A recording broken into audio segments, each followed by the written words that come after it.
Muy buenas, en este vídeo vamos a hablar de un elemento que es el difusor, del que probablemente hayáis escuchado hablar, sobre todo si seguís carreras de Fórmula 1 o el automovilismo en general. Es un elemento muy particular que no funciona por sí mismo, sino que tiene que encontrar una sinergia con el resto del coche. Así que vamos a ver exactamente qué es este difusor y cómo funciona. De todas formas, los que os guste más el tema de aerodinámica, aspectos técnicos, de mecánica, de reglaje, de telemetría, de estrategia de carrera, de pilotaje, de dinámica, de lo que sea que tenga que ver con automovilismo, real o virtual, echadle un vistazo a Level Up Academy, que ahí tenéis casi 40 cursos ya hablando de todo el tema relacionado del automovilismo y sim racing, incluso algún pequeño detalle sobre motociclismo también. Y además tenéis masterclasses complementarias a los cursos, tenéis un soporte para dudas, un soporte para reglajes, para que os ayude con esa puesta a punto de vuestros coches reales o de simulador. También tenéis certificados, tenéis apartado de descargas, o sea que echadle un vistazo, que hay muchísimo contenido por allí que os va a interesar. Y empezando con el contenido del vídeo de hoy. ¿Qué es el difusor? Pues es un elemento que está siempre en la parte trasera del coche, ya al final y abajo del todo, y siempre está ahí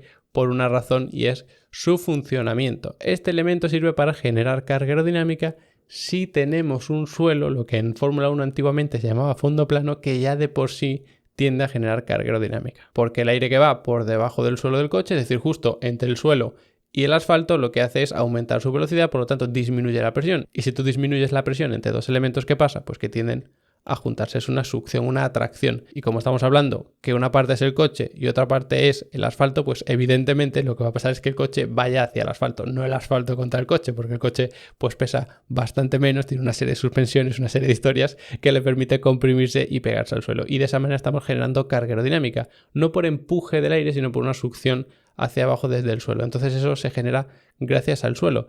¿Y qué tiene que ver el difusor en todo esto? Pues que lo que hace es precisamente acelerar el aire que va por el suelo. Por lo tanto, es una especie de succión horizontal hacia atrás para acelerar el aire que va por debajo del suelo y de esa manera generar la succión vertical hacia abajo, que realmente es la carga aerodinámica que te da más agarre en los neumáticos, consigues más velocidad en paso por curva y ese tipo de historias. Y esto está relacionado estrechísimamente con el siguiente punto importante, y es dónde genera la carga aerodinámica, porque al estar ahí en la parte trasera del todo abajo parece que va a generar carga para ese tren trasero y ya está, pero nada más lejos de la realidad. Genera carga aerodinámica sobre todo en el centro del coche, porque el suelo del coche va desde casi adelante del todo, aunque más o menos 2/3 podríamos decir, hasta atrás. Y si hiciésemos un centro de presiones, pues más o menos coincidiría con el centro de gravedad del coche aproximadamente, y eso es algo que nos interesa mucho, por supuesto. Como ya hemos dicho, no tiene sentido un difusor sin el suelo, pero tiene que funcionar con otros elementos que están alrededor y que a veces se dejan de lado. Pueden ser los pontones, con todo el flujo de aire que va recorriendo los pontones de delante a atrás y llega hasta esa zona.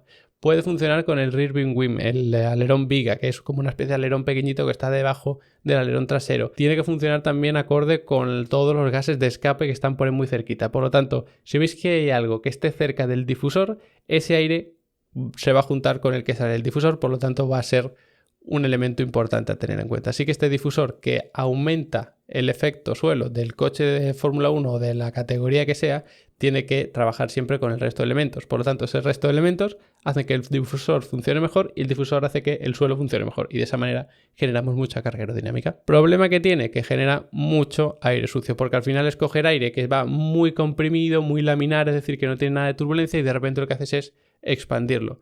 Por eso se fomenta ese efecto spray que vemos cuando hay carrera de lluvia, que hace que se reduzca mucho la visibilidad, y eso es un problema grave. Y cuando no hay lluvia, lo que pasa es que no se ve, pero generan muchas turbulencias igualmente, y eso hace que haya mucho aire sucio, que va a dar más rebufo en recta, pero va a generar menos carga aerodinámica el que se esté comiendo ese aire sucio en curva. Entonces eso no te interesa mucho.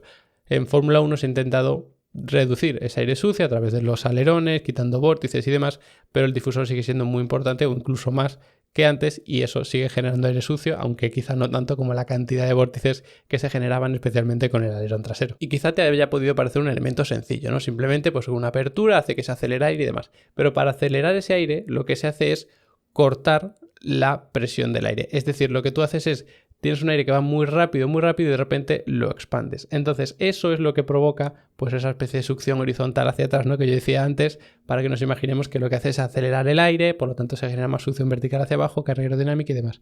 Pero esto tiene un problema, y es que ese aire que tú expandes no quieres que sea muy turbulento justo cuando empieza el difusor, sino que tú quieres que sea más o menos laminar, es decir, sin turbulencias y lo más pegado el flujo siempre a todas las paredes del difusor y todo esto. Si tú pones un difusor que no tiene una forma adecuada o tiene un ángulo de incidencia excesivamente grande, es decir, que no se va abriendo poco a poco, sino que lo hace de golpe, no vas a generar nada. De hecho, lo que vas a hacer es cargarte la carga que estás generando con el suelo y por lo tanto, en vez de beneficiar ese efecto, le vas a perjudicar y además lo vas a hacer de una forma bastante más dramática. Entonces es un elemento muy sensible porque ya no es solo la forma que tenga, la curvatura, sino el ángulo de incidencia de cómo gestionas todos los elementos que están alrededor. Por lo tanto, consiste en tener un flujo que va a laminar en muy poco espacio y seguir teniéndolo a laminar en un espacio mucho más abierto y evitar el descontrol en esas situaciones es bastante complicado, por eso hay que tener mucho cuidado, es un elemento que trae de cabeza especialmente a los equipos de Fórmula 1. Espero que os haya quedado un poquito más claro el tema del difusor, sobre todo concepto importante que trabaja con el suelo, no trabaja por sí mismo y hace que al final consigamos carga aerodinámica prácticamente en todo el coche, en una carga aerodinámica muy equilibrada, no solo en el tren trasero, que es algo que no nos beneficiaría tanto. Así que nada, espero que os haya gustado el vídeo. Si queréis saber más, tanto de técnica, de Fórmula 1, de lo que sea, pues tenéis Level Up Academy, os dais de alta y de baja cuando queráis, veis el contenido que queráis, no hay ni permanencia ni nada de nada, desde vuestra cuenta canceláis, reactiváis todo lo que necesitéis, no hay ningún problema por ahí. Y como siempre, pues os agradezco que os hayáis quedado hasta el final del vídeo aquí aguantándome. Especial agradecimiento a los que ya están en Level Up Academy, allí aprendiendo conmigo y nos vemos pronto.